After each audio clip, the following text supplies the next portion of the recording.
Dobrý den, vítejte v seriálu Odpověď na všechno. Jedná se o seriál, kde budou odpovězeny všechny vaše otázky.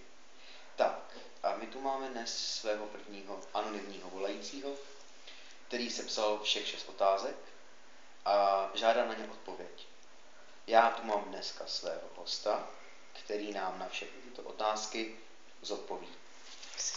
Náš host je krásná slečna, pocházející z nedalekého Zombielandu, která se normálně zabývá spíše čtením románů a krásných dívčích příběhů, protože sama ví, že tak krásně někdy vypadat bude.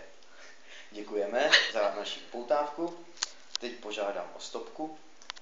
Takže dobrý den, já bych chtěla poděkovat za to, že mě tady uvedl strýc ze Zombielandu. Tak, není za co. A máme tady první otázku. Co je to sex? Za A. Sítko do odpadu.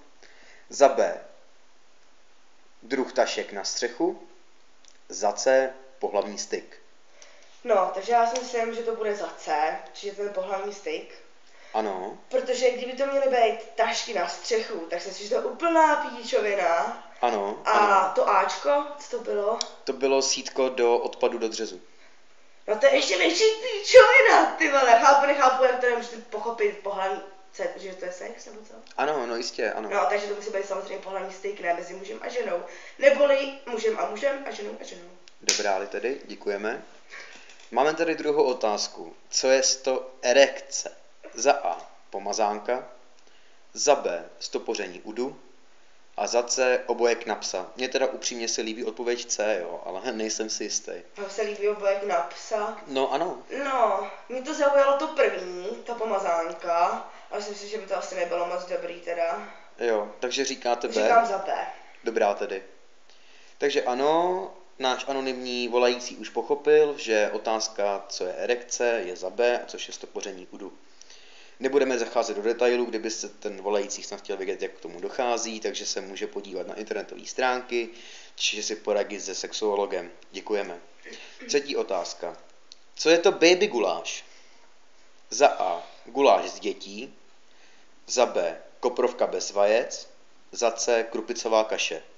To mě taky velmi zajímalo, protože už jen ten název baby guláš, pokud tam nebudou nějaký pěkný baby kočky, tak to bude snad už jen ta koprovka bez vajec. Či?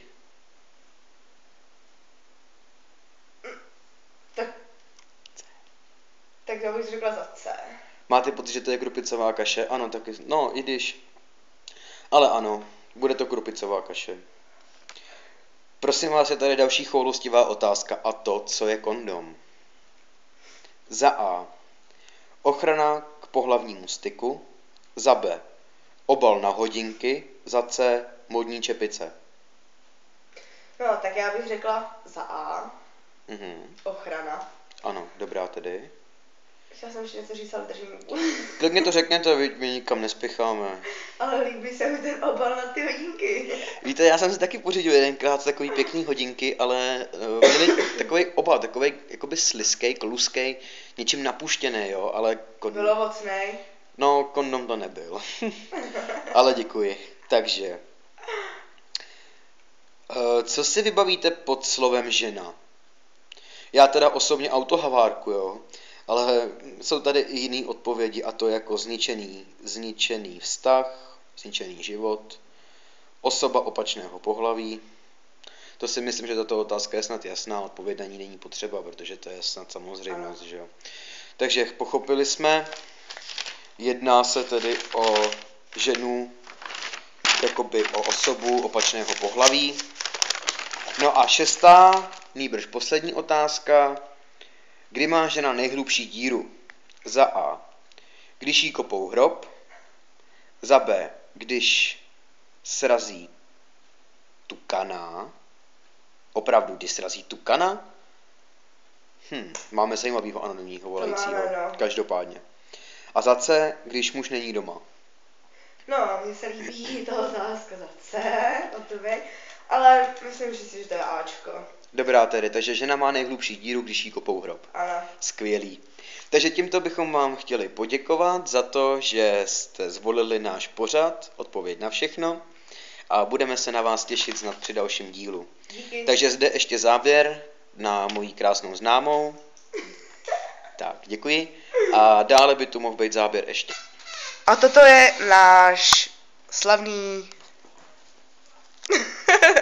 Ano, já se s váma loučím. Díky.